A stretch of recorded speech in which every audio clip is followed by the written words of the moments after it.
Hey guys, it's Hannah and welcome back to The Dyslexic Reader. Today I am going to be doing the Guilty Reader book tag. I was tagged to do this by Sue over at Sue's Book Nook. I'll link her down below. Her channel is great. She's got really odd books that you wouldn't necessarily hear of in other places, but are a really wide range of genres and topics, and I always find it really interesting to see what she's reading and what she's thought of books. So if that sounds like your kind of thing, definitely go and check her out. Question 1. Have you ever regifted a book that you have been given? I don't think so, not to my knowledge. I do like to give books as gifts, but I don't get many books as gifts. Like, a lot of my family and friends and stuff don't really know that I read so much, or what my tastes are, so I don't receive a lot of books from them. And even if I was, well, my mum and dad would buy me a lot of books, but it's mostly children's picture books for just fun, and because I love animation and to use in the classroom setting. So I don't really get gifted books to regift, so I don't think that's ever happened. Question 2. Have you ever said that you have read a book which you haven't read?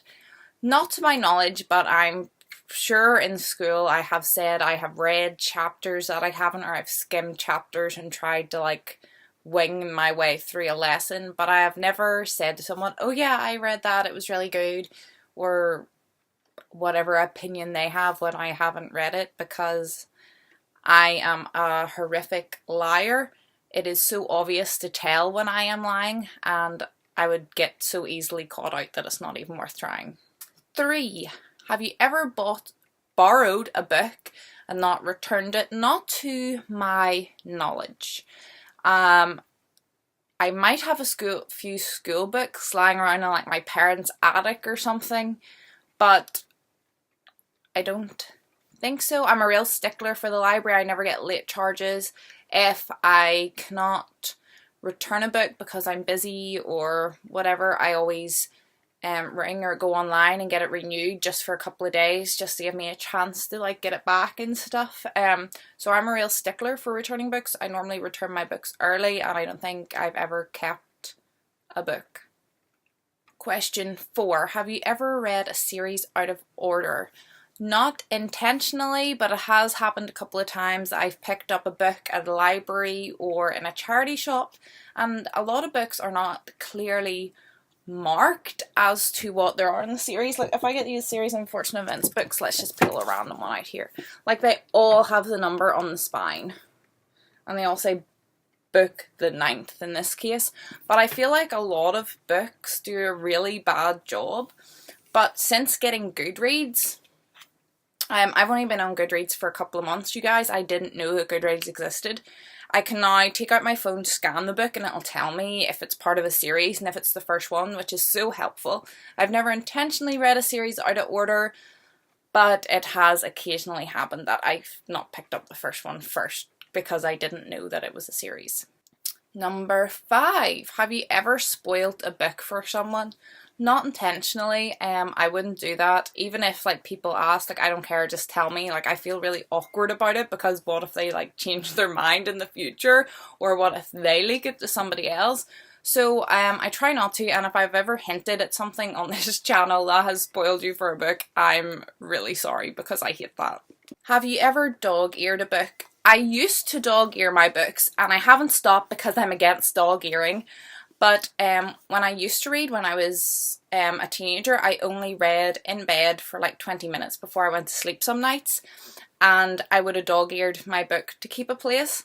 But when I become really interested in reading in my adult life, I was taking books with me to places, to work, to the library, and I felt like dog-earing no longer kept a place. It wasn't foolproof. And when the books were being transported, it never kept, and it got confusing. So I don't, but I do something worse than dog ear. I break spines intentionally. I know, it's awful. When you see my Percy Jackson books, these are probably my worst culprits. This is so unprofessional, me just reaching behind me and grabbing all these books. Look. in all its broken glory. Like, I do that intentionally. Like, I open every page and give it a good wide stretch, get it broken in. I'm actually going to do a video on this recently. It might be in the next day or two. My novelty chats, I'm going to talk about books and how we treat books and book collecting and reading and all that sort of stuff. So watch out for episode 4 of novelty chats on the channel. But yeah, I am no longer a dog eater, and it's not because I don't want to wreck the book.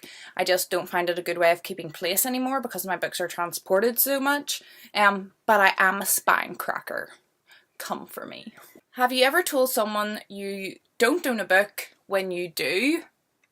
Not intentionally. I guess this is kind of like if someone asks to borrow it and you're like, oh no, I don't have it, because you don't want to lend it to them. That's the only reason I could think why you would say that. As I said, a lot of my friends and family in real life don't read or aren't really into it, or if they are, it's nothing to do with things I read, so I don't really get asked these sorts of questions in real life, and unfortunately I can't loan you books over the internet, but I would if I could. Have you ever told somebody that you haven't read a book when you have? And this is kind of like the one where you lie about reading a book, and I guess it's for the opposite reason. So you would say you'd read it when you hadn't if you were trying to like seem smarter or cooler, and then you would lie if you haven't, if you thought the book was like uncool. No, I don't think I've ever done this, as again, like, people don't really ask me what I read. Like, my family's not really like, oh, what are you reading, and then like judge me for it. No, I don't think so. I'm pretty open. I struggled a lot in my teenage years about like what I read and feeling guilty for it. Because of my dyslexia, I read a lot lower than my peers, so I was still in a lot of children's books through my teenage years, and I felt guilty for it, but I just wouldn't let on. It wasn't that I lied about it, I just didn't let them see me do it. But now my reading's totally open and I don't feel ashamed for any of it. Have you ever skipped a chapter or skimmed a section of a book? Only on like reference non-fiction books. I don't think I do it in fiction books because reading for me is so difficult. I have to literally take each word at a time, and the skip and the scan would totally mess with my brain. But definitely in reference books, I only read the chapters that are interesting to me, or I'm currently studying or writing about or researching. So in non-fiction, maybe, but never in fiction books. Have you ever badmouthed a book that you actually liked? Not, again, back to this, I'm guilty about what I'm reading. Oh, you hated that, well so did I. Just to seem cool or to start a discussion with somebody. But I would say I've maybe played down my hype initially because I don't want to seem like a weirdo. So if someone asks me, have you read that book? I might be like, yeah, it's good, rather than, it's the best book I've ever seen, you have to read it. Just so that I don't seem like a creep, because people in bookstores and libraries don't tend to like you screaming about books in their face. And that is it for the Guilty Reader book tag.